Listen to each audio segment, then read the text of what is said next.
Não estou sabendo como começar hoje. Acho que eu estou com vontade de orar de novo. Mas o Thiago já orou. Não vai precisar. Jesus, eu te agradeço, Pai. Eu te agradeço pela tua palavra que é viva e eficaz. Por favor, Deus, prepara os nossos corações. Tem misericórdia de nós, Deus, e traz clareza, Deus, para o nosso entendimento. De Jesus, Deus. Que a gente entenda hoje essa palavra, Deus, com a ótica do seu amor. Nós queremos experimentar de poder, amor e equilíbrio, e eu te peço que isso, Deus, seja poder e amor e equilíbrio. Que a palavra de hoje seja guiada pelo teu Espírito, Pai. Espírito de poder, de amor e de equilíbrio. No nome de Jesus. Amém? Gente, existem muitas coisas competindo com Deus nas nossas vidas. E tem muitas coisas que têm potencial de tirar a gente do caminho de Deus. Tem um versículo em Mateus 6, 24 que fala: ninguém pode servir a dois senhores, pois odiará um e amará o outro. Será dedicado a um e desprezará o outro. Vocês não podem servir a Deus e ao dinheiro. Normalmente a gente usa esse texto para trazer uma palavra, uma reflexão a respeito da oferta. Então a Sil acabou de fazer o momento de oferta, mas hoje eu não quero falar sobre o amor ao dinheiro, mas sobre essa ideia de odiar e desprezar. Se nós temos outros deuses, muitas vezes a gente pode estar odiando e desprezando o Deus verdadeiro, sem nem perceber. Então, esse texto está mostrando algo que tem esse potencial de competir com Deus. O dinheiro tem, o amor ao dinheiro tem esse potencial, mas não é a única coisa que tem esse potencial. Tem diversas outras coisas que têm potencial de deixar a gente dividido, de competir com o nosso Deus. Se você tem amor ao dinheiro, comece a sondar se você não está odiando o Senhor verdadeiro, se você não está desprezando o Deus verdadeiro através das suas atitudes. Mas o tema de hoje é sobre a reverência. Hoje eu quero falar sobre reverência. E eu sei que quando eu falo essa palavra, assusta muita gente. Ou traz muitas memórias e muita confusão. A palavra reverência é carregada de muita confusão, porque a gente vem de diferentes lugares, de diferentes denominações, diferentes tradições, né? Então, a palavra reverência normalmente é muito confusa para a gente. Tem gente que entende a reverência com a forma de se vestir para vir para o culto.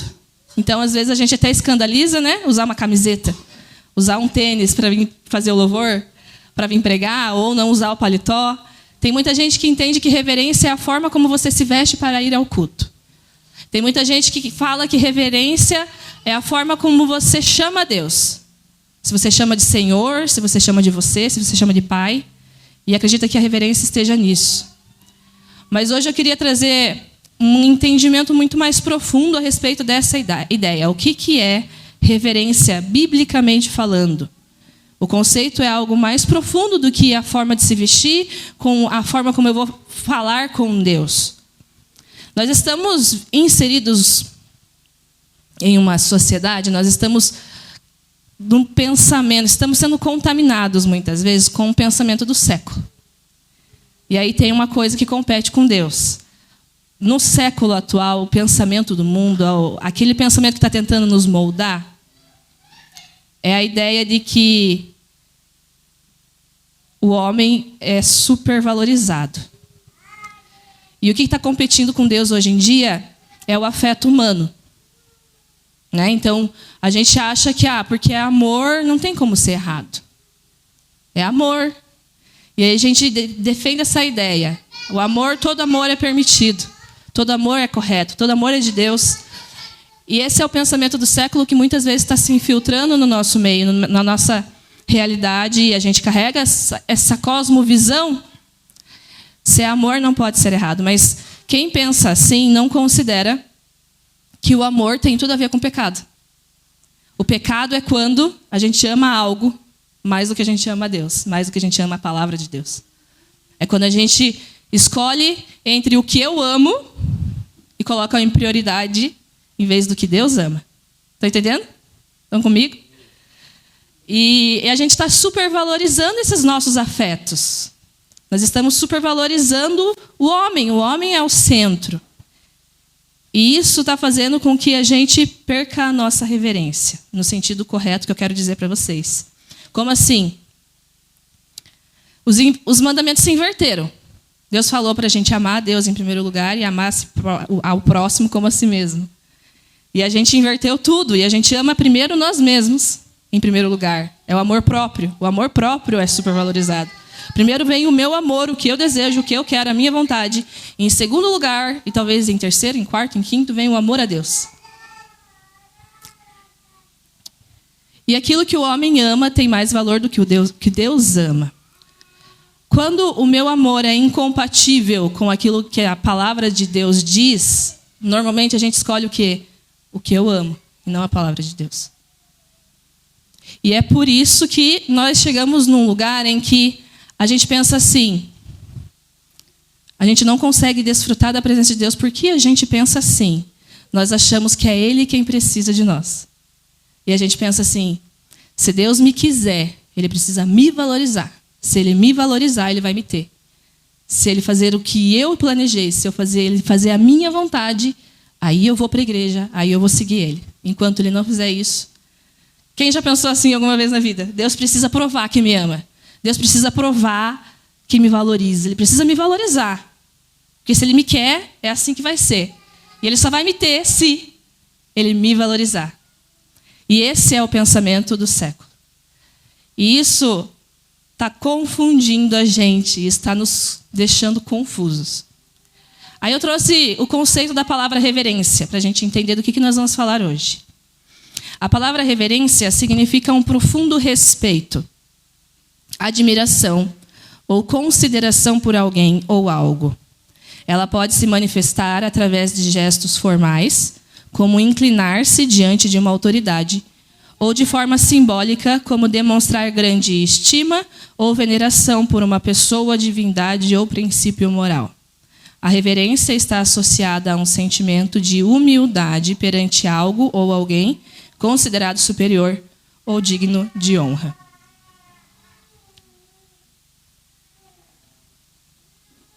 Então, hoje a gente não vai falar sobre a roupa que a gente vai vestir para vir no culto e nem a forma como a gente vai falar com Deus. Mas a gente vai falar sobre a reverência verdadeira. E existe um problema muito grande quando uma manifestação de algo se torna mais importante do que um princípio. Perde o princípio e fica só com a manifestação. E é essa confusão que muitas vezes foi feita por causa da roupa, por causa da forma como você fala. A gente supervaloriza a manifestação e perde o princípio. Então, isso aconteceu com o sábado. Vou explicar. Vamos ler Deuteronômio 5. A gente vai ler a partir do versículo 12. Lembre-se de guardar o sábado, fazendo dele um dia consagrado, conforme o Senhor seu Deus lhe ordenou. Você tem 6 dias na semana para fazer os trabalhos habituais, mas o 7º dia é o sábado do Senhor seu Deus. Nesse dia, ninguém em sua casa fará trabalho algum. Nem você, nem seus filhos e filhas, nem seus servos e servas, nem seus bois, jumentos e outros animais, nem os estrangeiros que vivem entre vocês. Todos os seus servos e servas devem descansar como você. Eu sempre li esse texto, mas eu nunca tinha notado essa ênfase que ele dá em todos os seus servos e servas devem descansar como você. Então, Israel deu mais valor para a manifestação desse mandamento do que para os princípios desse mandamento. E a gente vai tentar entender qual é o princípio do sábado. Por que Deus colocou o sábado? O princípio do sábado é não explore os seus servos.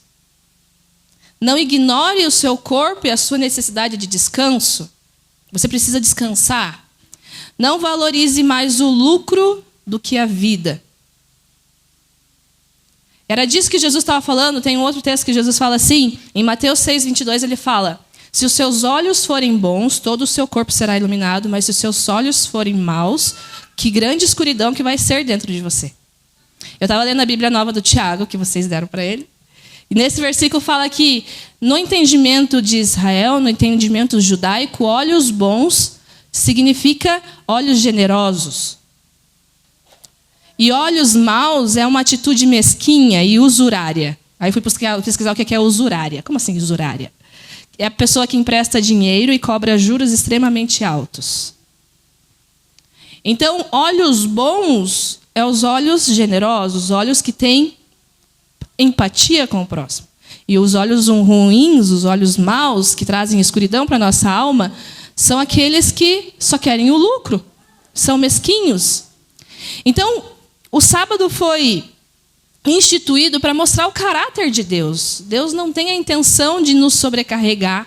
Deus não tem a intenção de que a gente esteja preso ao trabalho. Deus não tem a intenção que a gente se torne escravo do nosso dinheiro, do nosso lucro. Deus não tem a intenção que a gente explore as outras pessoas. Estão entendendo? E foi isso que aconteceu, foi isso que o povo de Israel entendeu. Quando Jesus veio, ele chegou aqui, o mandamento servia justamente para exercer poder sobre as outras pessoas. O mandamento tinha se tornado uma coisa tão absurda que eles ficavam andando atrás de Jesus para saber se ele ia descumprir, se ele ia fazer alguma coisa no sábado. Por quê? Porque foi usado para colocar um peso ainda maior sobre aquele povo. O princípio havia se perdido e eles ficaram só com a manifestação. Aí, em Mateus 23, a gente vê Jesus repreendendo esses fariseus. Que aflição espera, mestres da lei e fariseus, hipócritas, fecham a porta do reino dos céus na cara das pessoas. Vocês mesmos não entram e não permitem que os outros entrem. Eles conseguiram transformar um princípio de Deus em opressão, em uma ideia que tinha o objetivo de... A ideia de Deus era trazer descanso. O povo conseguiu transformar em algo que aprisionava, que trazia culpa, que trazia condenação. Estão entendendo o exemplo que eu trouxe? Esse exemplo eu trouxe para mostrar que às vezes a gente escolhe a manifestação e perde o princípio. Uma outra situação que acontece isso é com a vaidade. O conceito de vaidade refere-se a uma excessiva preocupação com a própria aparência, com as suas habilidades ou realizações, muitas vezes acompanhada de uma necessidade de ser admirado ou elogiado pelos outros.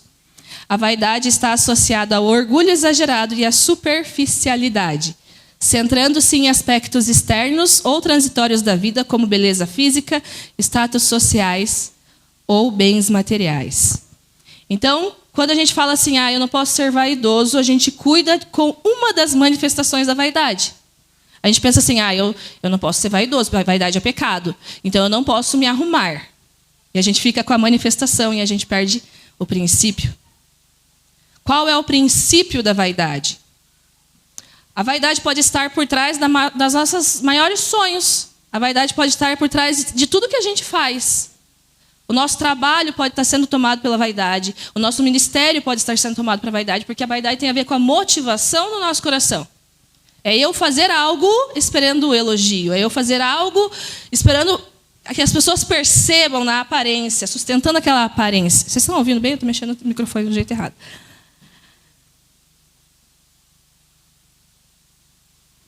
Quando a gente fica correndo atrás do vento em nossa profissão, em nossas realizações, tem gente que a vaidade se manifesta numa casa sempre bem arrumada, aí não recebe nenhuma visita porque a casa não está arrumada.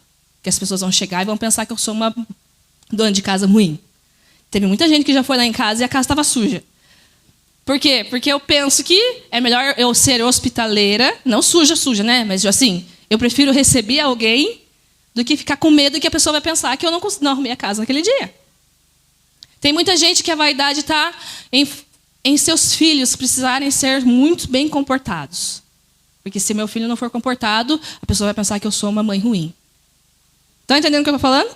A gente fica com a manifestação e a gente perde o princípio. E o princípio, normalmente, não dá para ver pela aparência. O princípio é no coração.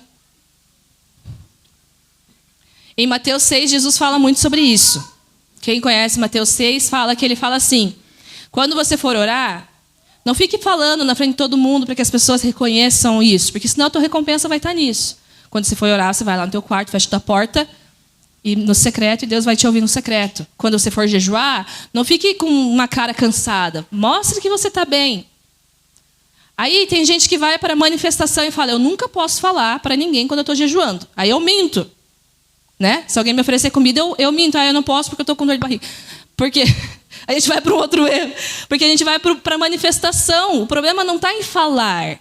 O problema está em fazer para impressionar. Estão entendendo o que eu estou falando? Manifestação e princípio. Então, o problema não está em eu orar na frente das outras pessoas. Está em fazer isso para causar boa impressão. O problema não está em jejuar e contar para alguém. É fazer isso com um coração intencionado de que pensa que eu sou mais santificado do que os outros. Isso é vaidade. Então, tem um texto que eu gosto muito, que é Mateus 5,16, que fala assim, da mesma forma... Ficar percebendo, né? Até comentei com o Julian ontem isso. E em casa, depois do conselho de classe, eu deixei a minha vaidade aflorar de volta, porque eu fiquei pensando, o que eles falaram mesmo para mim? Como se fosse responsabilidade minha de eu ser uma professora impecável. Então eu voltei, deixei a minha carne, a minha vaidade falar mais alto. Ninguém viu o pensamento que eu estava tendo, mas eu estava tendo. Então, não tem a ver com a aparência, tem a ver com o coração. A vaidade tem a ver com o coração.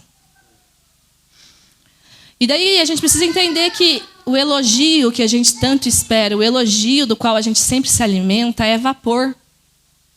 Só que tem muita gente que é viciado em elogio.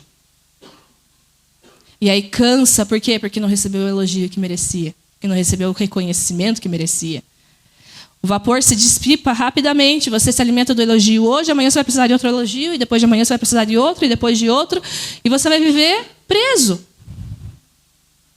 Não podemos nos alimentar do elogio.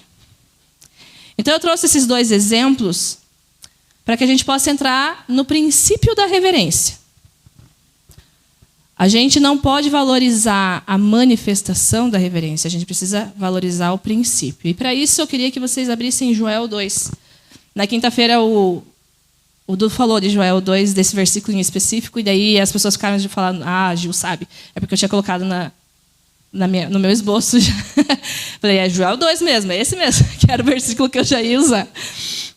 Em Joel 2:12 fala assim, por isso o Senhor diz... Voltem para mim de todo o coração. Venham a mim com jejum, choro e lamento. Não rasguem as roupas em sinal de tristeza. Rasguem o coração. Voltem para o Senhor seu Deus, pois Ele é misericordioso e compassivo, lento para se irar e cheio de amor. Está sempre pronto a voltar atrás e não castigar.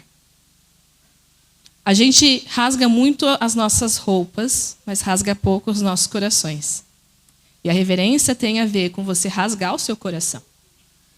Aí tem um outro texto que está em Mateus 15:8. Jesus falou, esse povo me honra com os lábios, mas o coração está longe de mim. Isso também tem a ver com reverência. Reverência tem a ver com o estado, a forma como nós vamos para a presença de Deus, qual coração a gente entrega para Ele. E se a gente entrega ou não. O nosso coração, né? Outro texto que eu quero ler, Deuteronômio 5. Agora a gente vai entender duas situações em que as pessoas tiveram reverência. E a gente vai tentar entender um pouquinho mais sobre isso. Agora a gente vai estudar o que é a reverência que eu estou querendo mostrar para vocês. Em Deuteronômio 5 fala assim, versículo 23.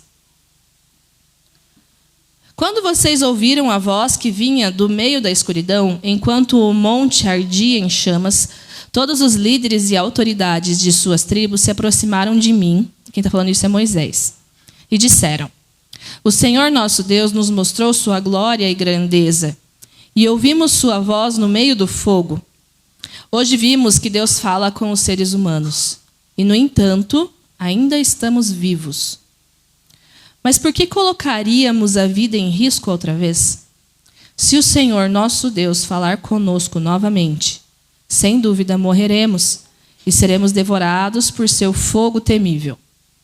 Pode alguém ouvir a voz de Deus, do Deus vivo, falando no meio do fogo, como nós ouvimos, e sobreviver? Aproxime-se você, Moisés. e ouça o que diz o Senhor nosso Deus.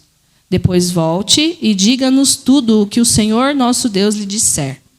Nós ouviremos e obedeceremos.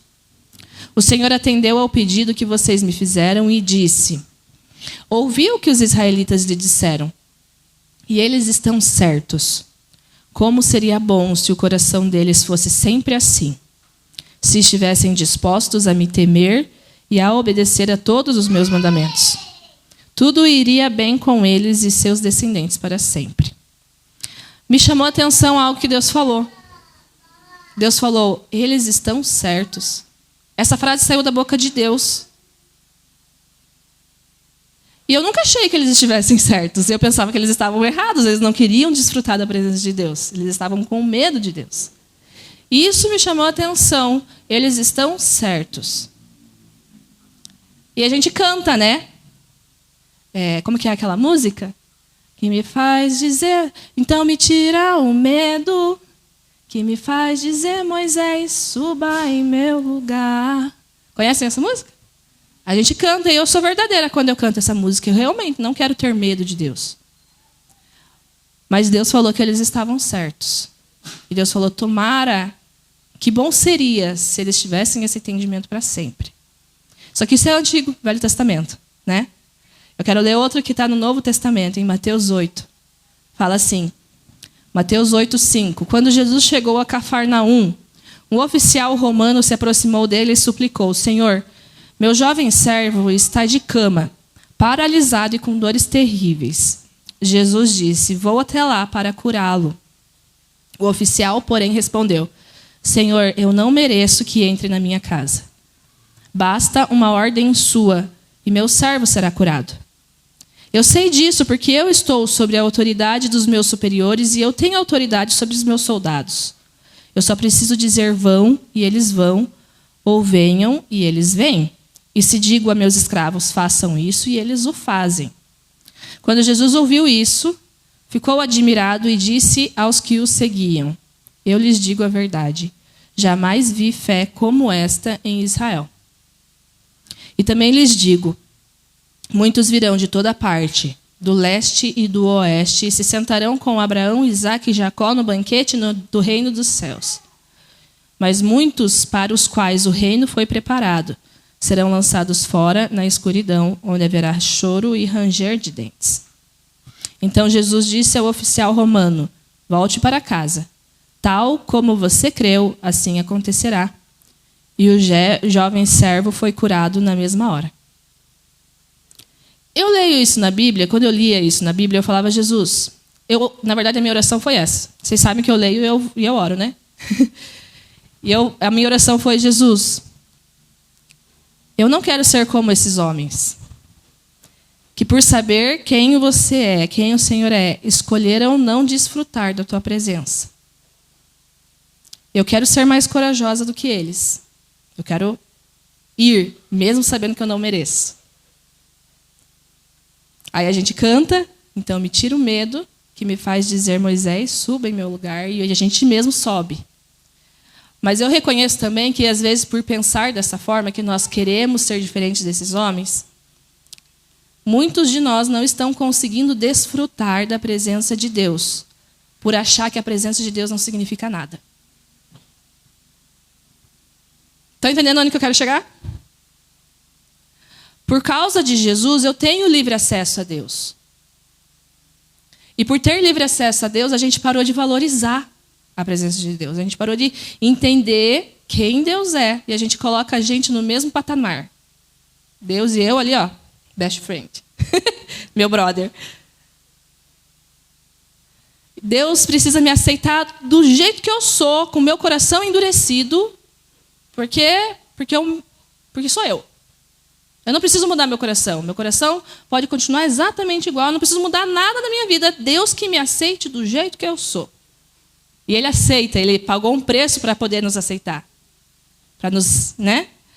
Mas a gente acaba confundindo. E tem gente que se sente perfeitamente cristã, salva, só por ser simpatizante com o Evangelho. Tem gente que não tem compromisso nenhum com a palavra de Deus, com a verdade de Deus, não se permite ser transformado pela palavra de Deus, não lê a palavra de Deus, não está nem pouco interessado, mas porque vem todo domingo em alguma igreja pensar, Deus vai ter que ser bondoso comigo, me salvar. Tem gente que pensa que eu não preciso nascer de novo. Se eu fizer uma bonita maquiagem, se eu parar de beber tanto, se eu parar de fumar tanto, se eu parar de mentir tanto, se eu só der uma disfarçada, está tudo bem. Eu não preciso nascer de novo, eu não preciso de uma nova vida. Eu posso dar uma bela maquiada e Deus vai me aceitar. Isso é perigoso. Aí tem aquele texto que eu orei. Pois Deus não nos deu um espírito que produz temor e covardia, mas sim que nos dá poder, amor e autocontrole.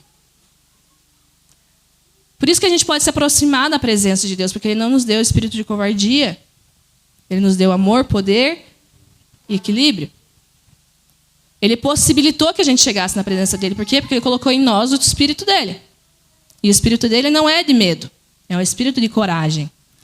Mas isso não tem nada a ver com falta de reverência. A minha coragem não pode ser confundida com a minha falta de reverência. Então a gente precisa ter um equilíbrio. E o equilíbrio que eu quero mostrar para você é que a gente não perca a presença de Deus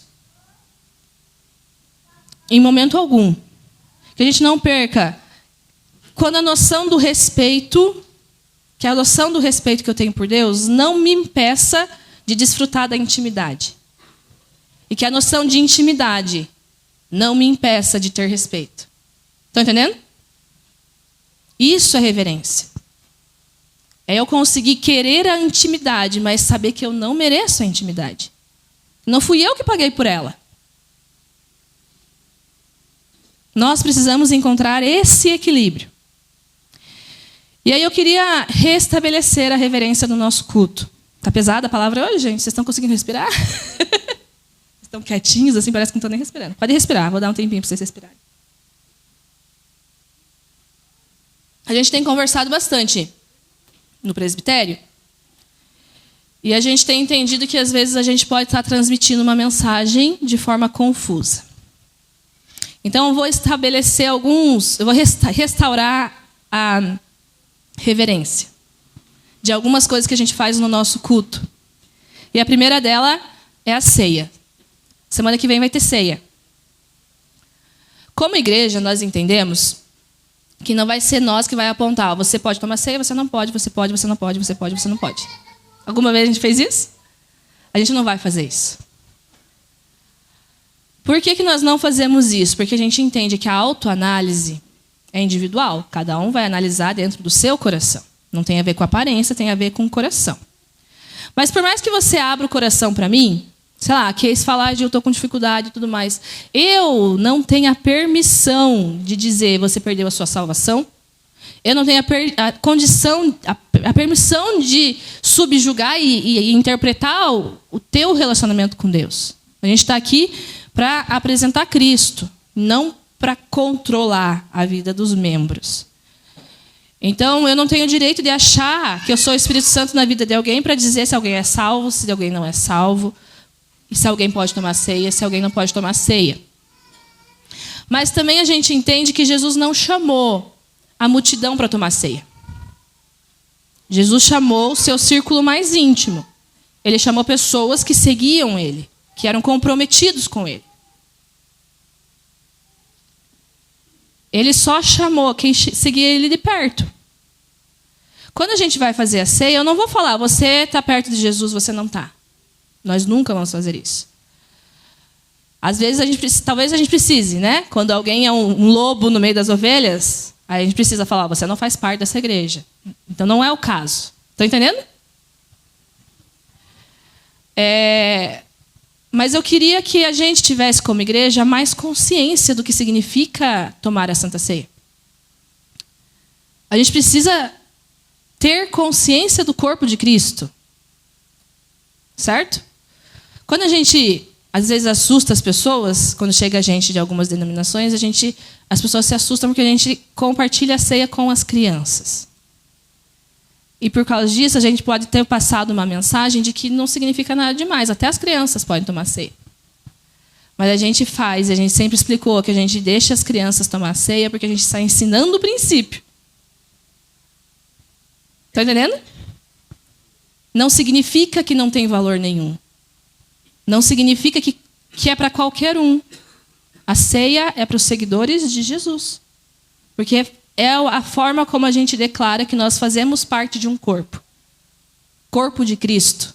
A gente compartilha, a gente se alimenta do corpo de Cristo. Certo? E qual é o princípio da ceia? Eu tomo porque eu faço parte do corpo de Cristo.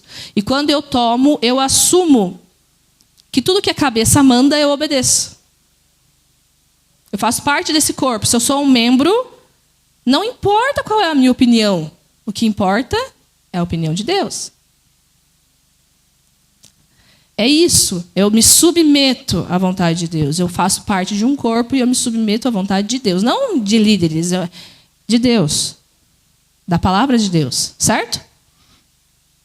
Então, eu participo da ceia. E é uma declaração. Em Mateus 6,14, fala assim: seu Pai Celestial os perdoará se perdoarem aqueles que pecam contra vocês. Mas se vocês se recusarem a perdoar os outros, seu Pai não perdoará seus pecados. Eu destaquei aqui, se recusarem. Tem gente que vem, toma ceia e se recusa a fazer o que Deus manda fazer. Essa pessoa faz parte do corpo? Estão entendendo o princípio? Você toma a ceia por quê? Porque você perde o direito de se recusar ao que Deus está falando. A gente não está querendo confundir o que os homens estão falando, mas o que Deus está falando. Tem gente que resiste a fazer o que Deus está falando. É disso que eu estou falando, certo? A obediência a Deus. Se a gente se recusa deliberadamente a fazer o que a cabeça manda, será que a gente faz parte desse corpo? E existe mais seriedade nisso do que a gente imagina. Certo? Então a gente precisa voltar a ter princípio. Se em algum momento a gente transmitiu uma mensagem de que a Santa Ceia não significa nada, eu, em nome do presbitério, quero pedir perdão para a igreja nesse sentido. Porque não é nada. É a Santa Ceia, é o corpo de Cristo. E a gente está declarando que a gente obedece a Cristo quando a gente toma a ceia. Certo? Outra coisa é o batismo. O batismo não é um mergulho, porque está calor. Está calor, vou mergulhar e pronto, estou batizado. O batismo é o momento em que a gente morre para a nossa vontade e escolhe a vontade de Deus. É o momento em que nós nos unimos ao corpo de Cristo, e é isso que significa, eu faço parte do corpo agora. Aí depois a gente continua tomando a ceia, todo mês, para continuar declarando isso, para continuar relembrando do sacrifício de Cristo. Né? Então, o batismo é a gente declarando a nossa fé, o nosso compromisso. A partir do momento em que a gente se batiza, a gente diz, não importa o que eu acho, importa a palavra de Deus. Não é, mas eu acho que não é bem isso que a Bíblia está falando. Estão entendendo o que eu estou falando? Estão comigo? Esses dias eu me deparei com um texto em Lucas 7, 29, que fala assim: todos que ouviram a palavra de Jesus, até mesmo os cobradores de impostos, concordaram que o caminho de Deus era justo, pois tinham sido batizados por João. Os fariseus e mestres da lei, no entanto, rejeitaram o propósito de Deus para eles, pois recusaram o batismo do João. Deu para entender o que o batismo faz com a gente?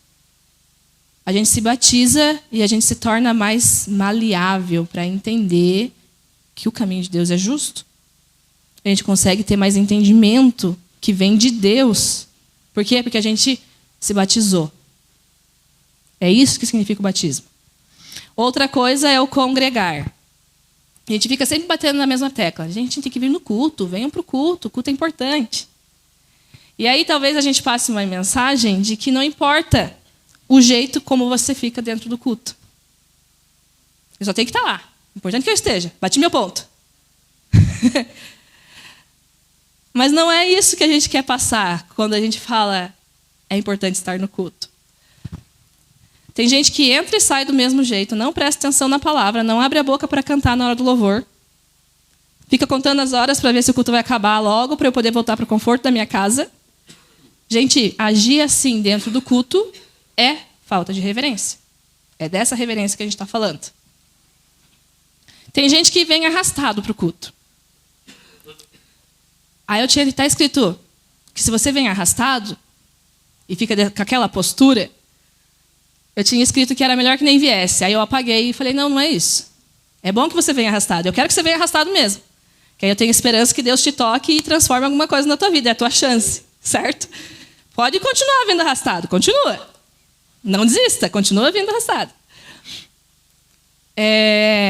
Mas é uma ilusão a gente achar que se a vida toda eu for para a igreja arrastado, eu faço parte do corpo de Cristo. Está entendendo o que eu estou falando?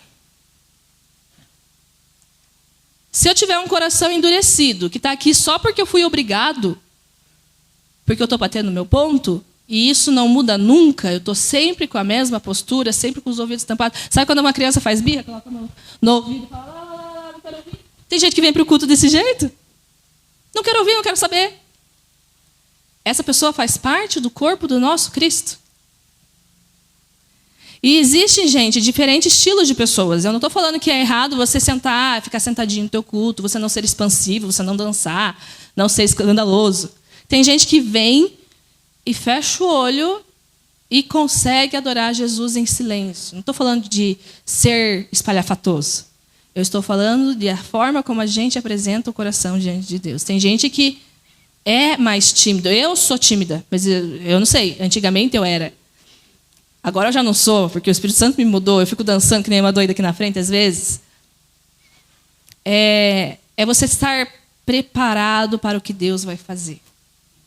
É você não dar mais... Aquilo que o Brasil falou, né? Não se apoia no seu próprio entendimento. Não se agarra ao seu próprio estilo. Se Deus quiser, sei lá, fazer você pular, pula. Se Deus quiser que você deite no chão, deite. Corresponder ao que Deus está fazendo no culto. Tem gente que vem e não corresponde. Porque ela está batendo ponto. Isso não é congregar do jeito que a Bíblia ensina a congregar. Tem um texto que, depois que eu tinha preparado toda a palavra, apareceu para mim no Instagram. Todo membro tem a responsabilidade de preparar o seu coração quando vem reunir-se com o povo de Deus. Esse texto é uma frase de John Parrott. Não conheço, nunca vi, mas alguém postou a respeito dele. Eu achei a frase que tinha certinho o que eu estou querendo dizer. Eu não tenho como preparar o teu coração para o culto. Quem vai preparar é você. Certo? Aí, às vezes, a pessoa entra no culto e fala, não foi legal o culto hoje. Por que não foi legal? Será que o teu coração estava preparado para receber o que Deus estava fazendo? Ou você foi com uma atitude rígida, coração endurecido? Nem pediu, Deus, troca o meu coração de pedra por um coração de carne. Deus tem poder de fazer isso, mas a gente precisa estar pedindo, né? Sei lá. Deus não vai nos transformar na marra. E aí eu gosto de uma coisa que a Flávia está aí? A Flávia está ali, ó. Eu gosto de uma frase que a Flávia diz, que ela é baiana, né? Aí o tom que ela fala é diferente. Mas eu acho muito legal que ela fala, meu Jesus, não é mercadoria barata para eu ficar empurrando goela abaixo das pessoas. E não é verdade? Às vezes parece que Jesus é uma mercadoria barata, que eu fico tentando convencer você a aceitar. Jesus ensinou a gente a não dar pérolas aos porcos. Mateus 7,6 fala, não deem o que é santo aos cães, nem joguem pérolas aos porcos, pois os porcos pisotearão nas pérolas, e os cães se voltarão contra vocês e os atacarão. Tem coisa que a gente não vai receber se a gente não der valor para essas coisas. Eu não posso entregar algo de valor para alguém que não está querendo receber. Certo?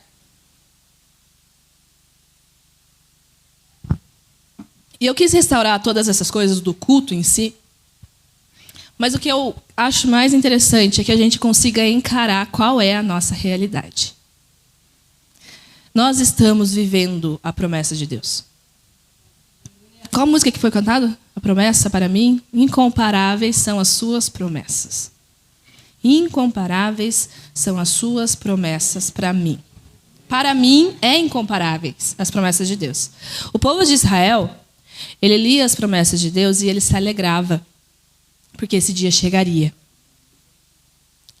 Quando Jesus veio, os seus não o reconheceram. Mas a partir de Jesus começou o tempo da promessa. A gente começou a viver o tempo que eles avistaram de longe e eles alegraram. Enchia o coração deles quando eles liam uma promessa de que o Messias viria. O Messias veio e a gente não reconhece o quão precioso é o tempo que nós estamos vivendo. E agora vai ser o tempo em que eu vou ler textos um pouco maiores, porque estou chegando na conclusão. Olha o texto que eu vou ler em Hebreus 11, fala assim, todos eles morreram na fé, e embora não tenham recebido todas as coisas que lhe foram prometidas, eles as avistaram de longe e de bom grado as aceitaram. Reconheceram que eram estrangeiros e peregrinos neste mundo. Esse mundo não era digno deles. Eles vagaram por desertos e montes, escondendo-se em cavernas e buracos da terra. Todos eles obtiveram a aprovação por causa da sua fé. No entanto, nenhum deles recebeu tudo o que havia sido prometido, pois Deus tinha algo melhor preparado para nós, de modo que, sem nós, eles não chegassem à perfeição. Nós estamos vivendo o que eles viram de longe. E aí Deus me trouxe 3 textos na Bíblia, que no começo do texto ele está repreendendo o povo de Israel, e no fim ele trazia a promessa sobre a vinda de Cristo.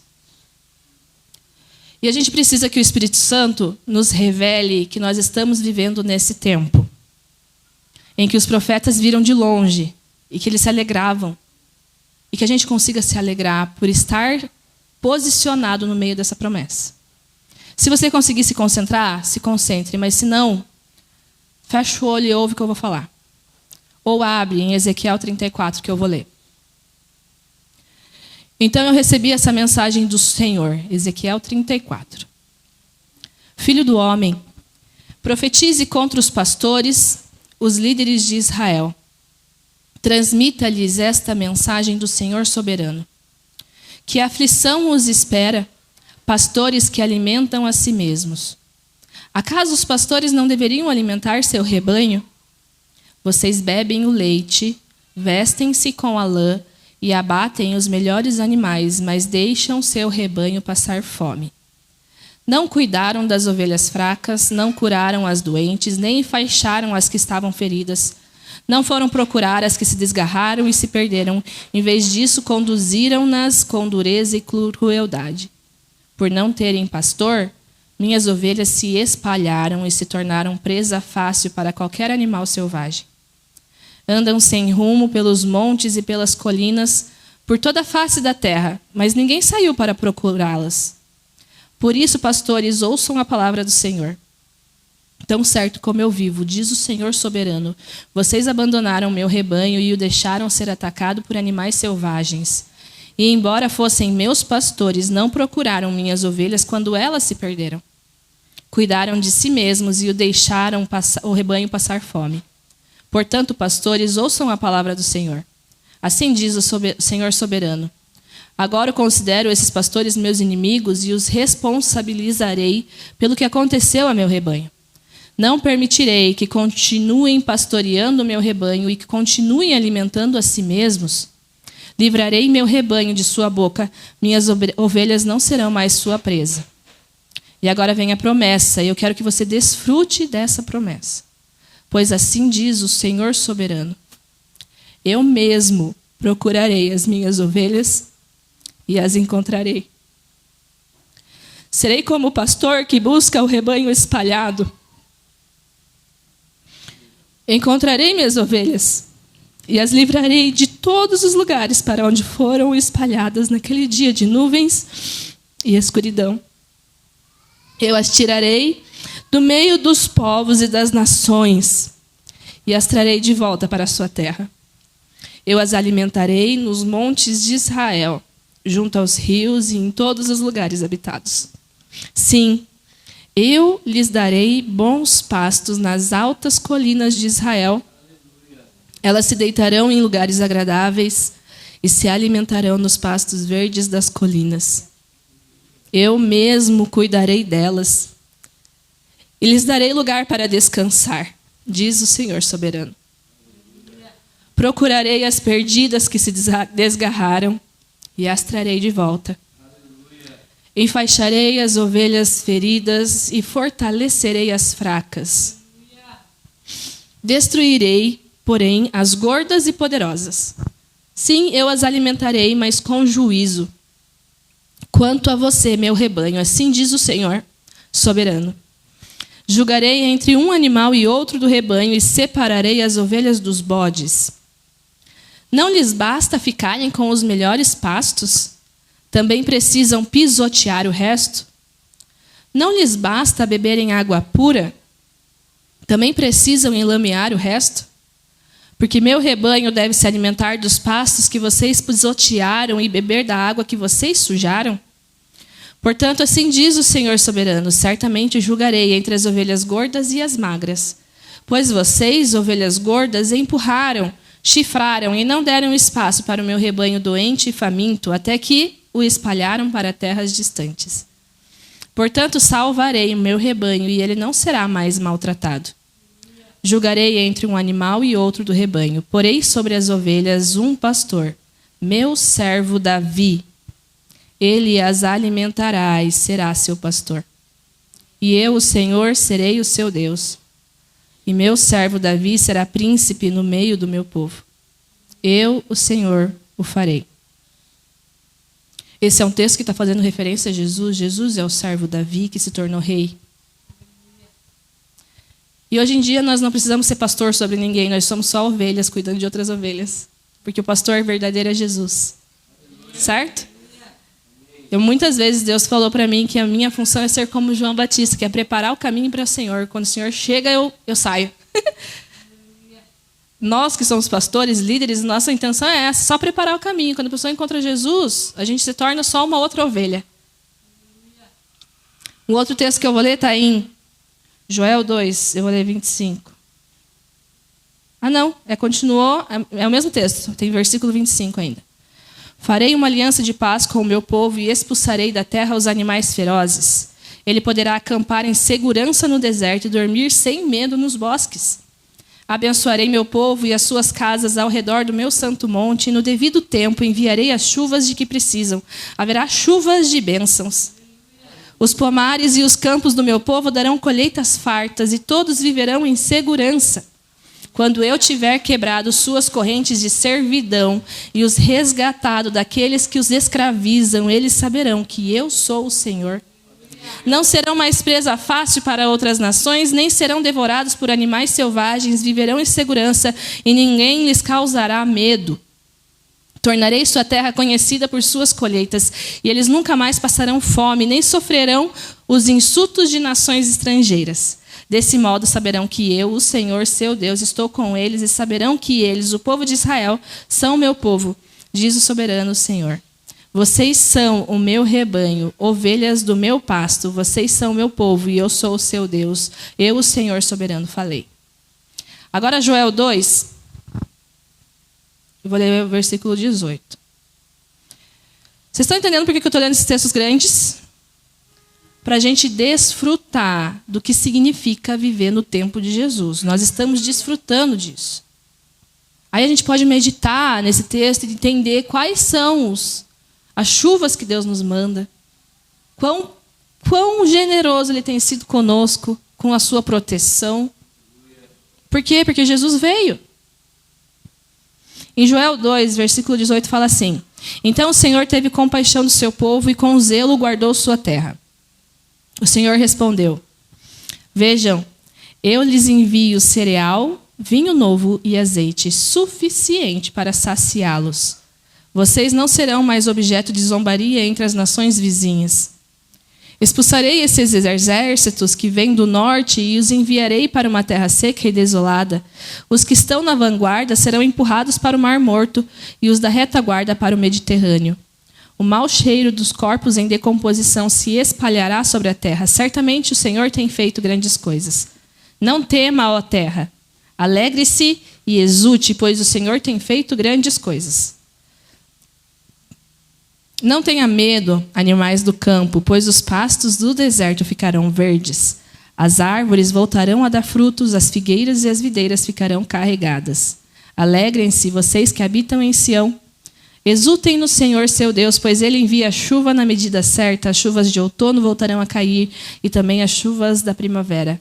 As eiras voltarão a se encher de trigo e os tanques de prensar transbordarão de vinho novo e azeite. Eu lhes devolverei o que perderam por causa dos gafanhotos migradores, dos saltadores, dos destruidores e dos cortadores. Enviei esse grande exército devastador contra vocês. Vocês voltarão a ter alimento até se saciar e louvarão o Senhor seu Deus, que realiza milagres em seu favor. Nunca mais meu povo será envergonhado. Então vocês saberão que eu estou no meio de Israel, que sou o Senhor seu Deus, e não há nenhum outro. Nunca mais meu povo será envergonhado. Então, depois que eu tiver feito essas coisas, derramarei meu espírito sobre todo tipo de pessoa. Seus filhos e suas filhas profetizarão, os velhos terão sonhos e os jovens terão visões. Naqueles dias, derramarei meu espírito até mesmo sobre servos e servas. Farei maravilhas nos céus e na terra, sangue e fogo e colunas de fumaça. O sol se escurecerá, a lua se tornará vermelha como sangue, antes que chegue o grande e terrível dia do Senhor. Mas todo aquele que invocar o nome do Senhor será salvo. Pois alguns do monte de Sião, em Jerusalém, escaparão como o Senhor prometeu. Estarão entre os sobreviventes que o Senhor chamou. Essa é a promessa para o tempo de Jesus, que nós estamos desfrutando.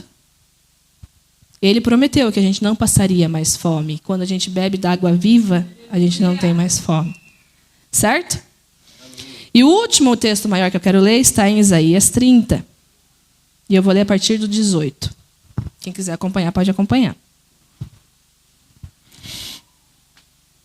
Está cansativo eu ler assim? Não? Portanto, o Senhor esperará até que voltem para Ele, para lhe mostrar seu amor e compaixão.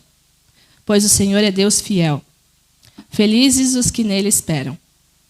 Ó povo de Sião que mora em Jerusalém, você não chorará mais. Ele será bondoso quando lhe pedirem ajuda. Certamente atenderá a seus clamores.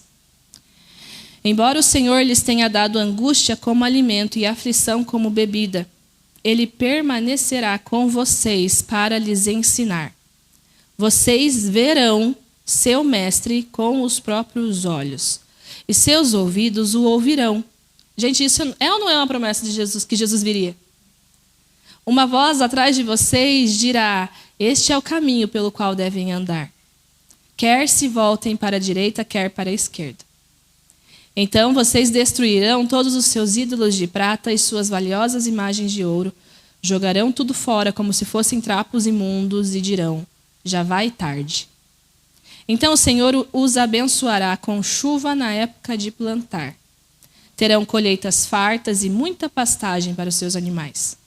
Os bois e os jumentos que lavram a terra comerão cereais de boa qualidade, e o vento levará a palha.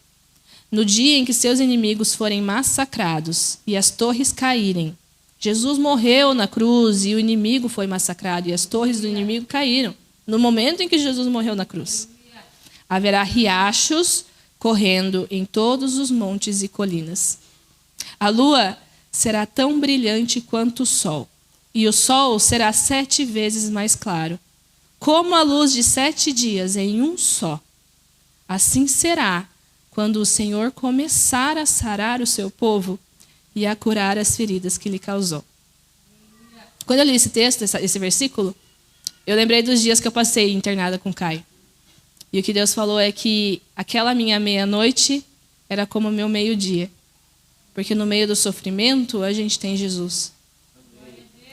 E pode estar feio, pode estar escuro de noite do lado de fora, mas do lado de dentro, a nossa noite é como o dia, e o nosso dia é 7 vezes mais iluminado.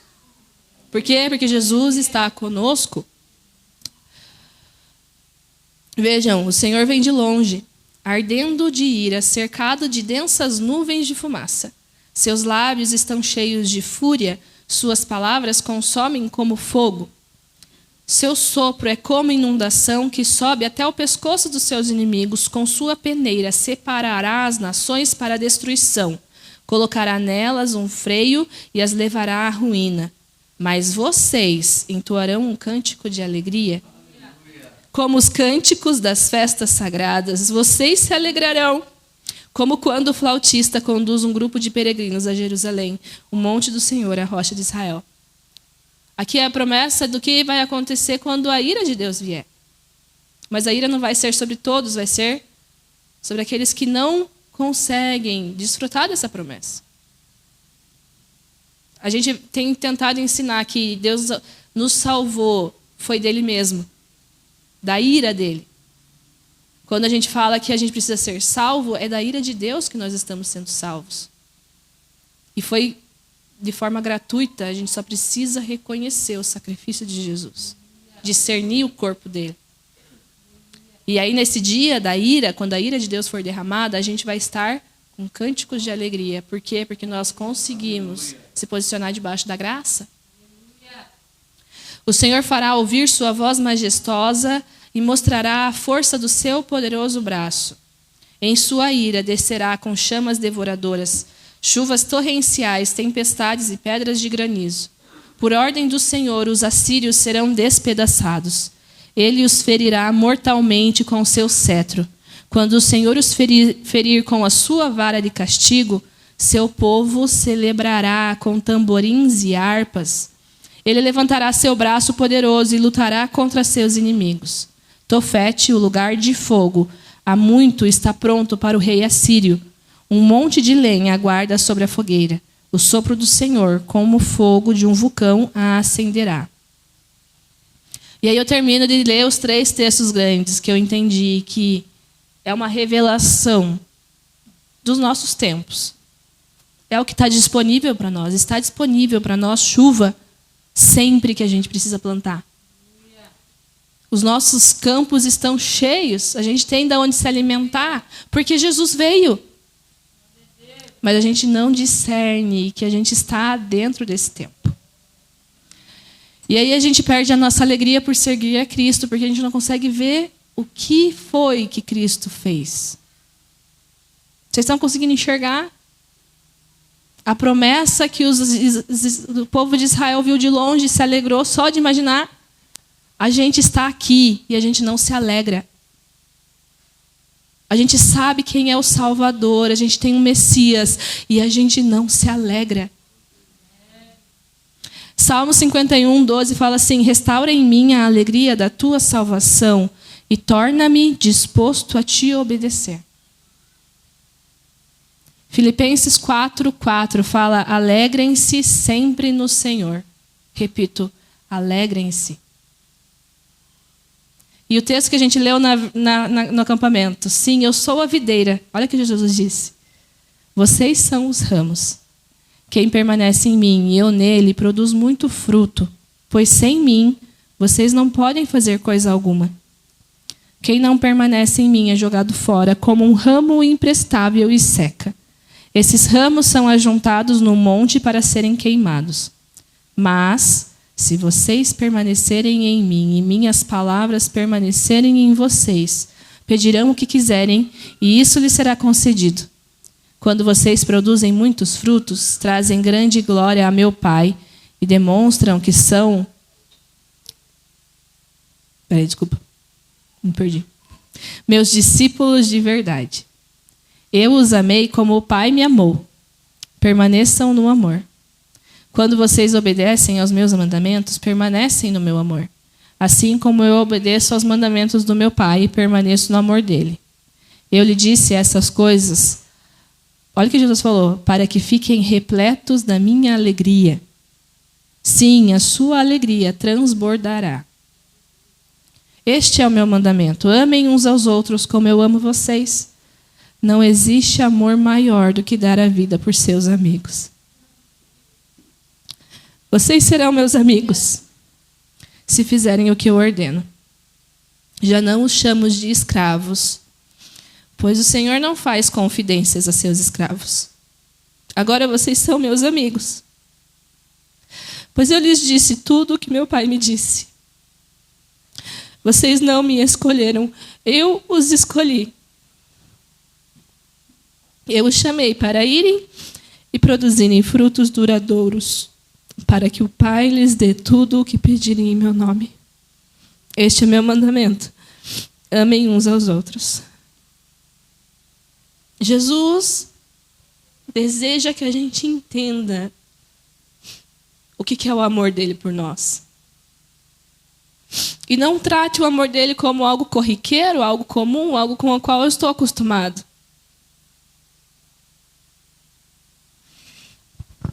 E isso tem a ver com a reverência. E agora é o último texto que eu vou ler. Mas alguns desses ramos, alguns do povo de Israel, foram cortados. E vocês, gentios, que eram ramos de uma oliveira brava, foram enxertados na árvore.